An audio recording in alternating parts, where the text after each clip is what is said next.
Good morning, guys. So we are on the way to drop off the car for service. So let's go see what car we're gonna get. Dropping off the E-Class and getting an EQE. Not the AMG version, but it's an EQ. Shout out to Dave for always hooking up a loaner every time I need to drop it off.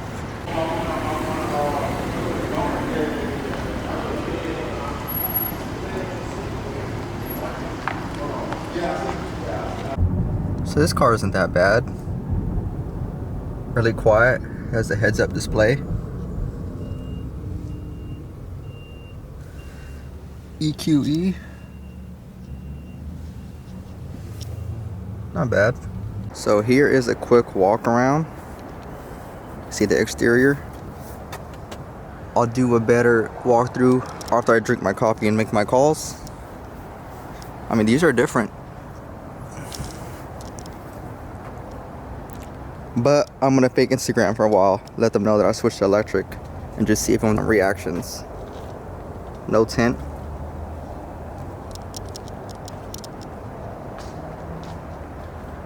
Honestly, it's not that bad of a car. It's pretty quiet, comfortable, but it's just not a performance car. What is up, everyone? Welcome back to a new video. Today we're gonna be going over 5 things that I do not like about the EQE 350. Now, I do not know all the specs just because it's a loaner car. I've been driving about 2 or 3 days, but I'm gonna go over 5 things that I do not like, maybe 1 or 2 things that I do like. So let's get into it. So one thing I do like is if you walk up to the car, it automatically opens the door handles. So honestly, that's probably one of the things that I do like about this car. I think that's actually really cool. As for the front end, honestly, not a fan of this grille. It looks like an egg, but again, it's a hybrid car, or it's a fully electric car, so I don't expect anything less. But I guess it is kind of cool that you have the Mercedes. I'm sorry, what would be cool is if these lit up at night. That would be pretty cool, but I don't think they do on this model. Now, these rims just scream electric car. I don't even know what these are. I'm not a fan of these rims. Actually, I don't even like silver rims or chrome rims at all. I like all black, so these rims I am not a fan of at all. Now, just walking around the car, here is the back. Never even opened the trunk. Threw some open out signs in there just in case I had to work. But you got some decent space. You got the buttons. So now that we're inside the car, I'm gonna get into a few things that I do not like about the inside of this car, and one of them is gonna be the rear view mirror, because I'm not sure if you can see, you have barely any visibility. That's one thing that I noticed as soon as I got the car. You can barely see anything, or the shape of being an egg. You can barely see any cars in this mirror. And I do not like this steering wheel. It looks very basic to me, because I'm used to the AMG, you know, the suede on the sides, flat bottom. You know, this one just looks kind of like an alien. You know, even these are different shapes in my car. This one does have a lot more buttons. These are all touchscreen, which is still pretty cool, but it doesn't scream like Mercedes car. This kind of looks like a Hyundai. But I do like that the ambient light runs on the seats. I think that's pretty cool. The ambient lighting in this car, honestly, top notch. Also, I am not a big fan of this handle right here, this door handle, just because it doesn't look like it would be a Mercedes. It looks like more of like a truck thing, you know, open and closing a truck. This doesn't scream, hey, I'm a luxury Mercedes, or it just looks very different. The ambient lighting is perfect, but I wouldn't make this a door handle. And if you have a heavy foot, this car does not go that fast. I actually have a video for my cell phone flooring the car at a red light.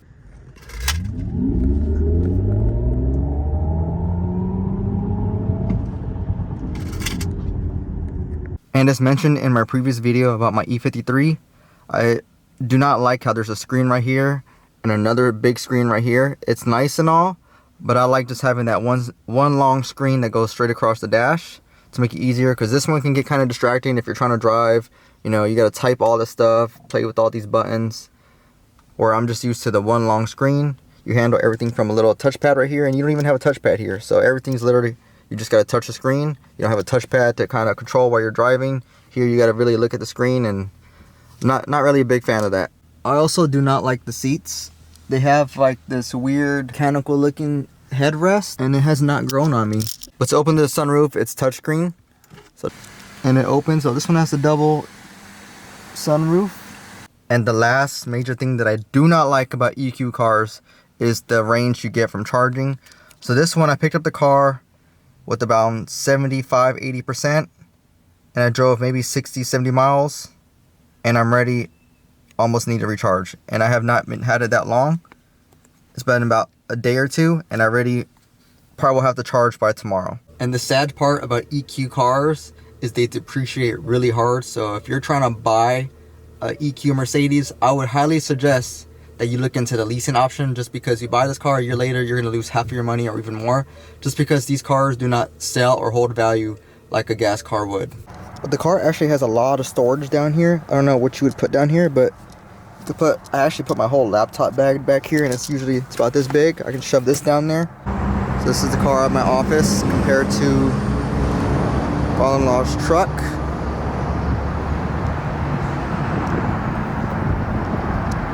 No, the color's not bad.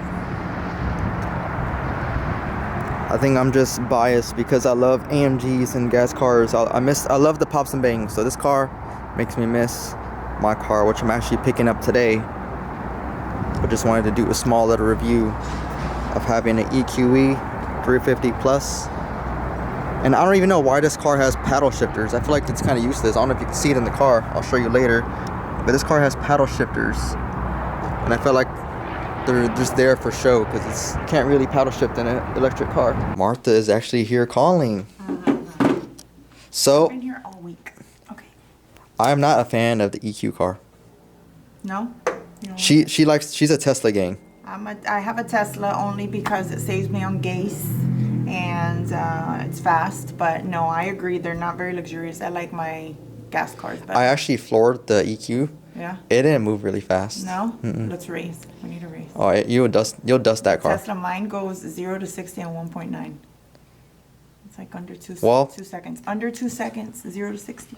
So I just got done in the office, make some calls. I'm gonna try to live a couple more hours with this car before I give it back and take you guys along the adventure. But you see how the AC vents are like jet turbines and they have a ambient light inside? That's what my GT used to have and my E-Class does not have. And that's something that I kind of miss because it just makes it look like spaceship. Here's the back seats. It does have its own climate control back here. Has a little screen. Looks fancier than mine. I give them props on that. That's one thing they did good in this car. It's the cockpit. So that's going to be the end of today's video. My overall thoughts of this EQ car. And honestly, I am not a fan. It's a great car as a loaner car, but would I ever buy one or get one? Probably not. So I'll see you guys in the next video.